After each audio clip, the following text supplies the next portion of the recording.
Viral emak-emak bermobil curi sembako di minimarket, gunakan gamis saat melancarkan aksinya. Beredar di media sosial sebuah video yang memperlihatkan aksi pencurian dua orang wanita datang menggunakan mobil di salah satu minimarket di Medan. Keduanya kedapatan mencuri lalu memasukkan barang-barang tersebut ke dalam gamis dan dijepit di paha.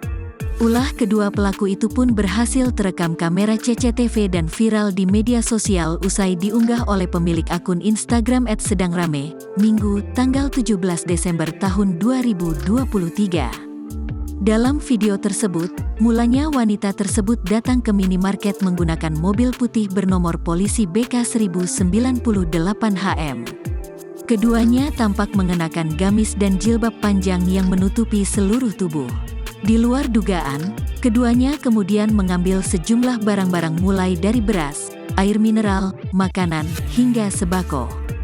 Barang-barang tersebut kemudian diselundupkan ke dalam gamis dan dijepit di antara paha. Salah satunya bertugas untuk mengalihkan pemilik toko dengan mengajaknya berbicara.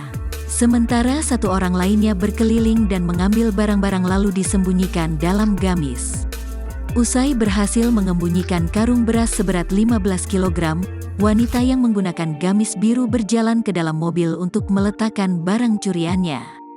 Ia pun kembali menutup pintu mobil dan masuk lagi ke dalam minimarket untuk mengambil barang lainnya.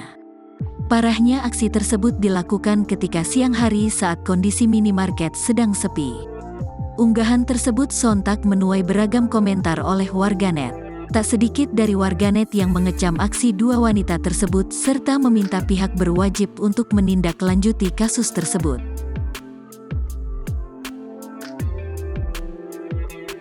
Download Tribun X sekarang, menghadirkan lokal menjadi Indonesia.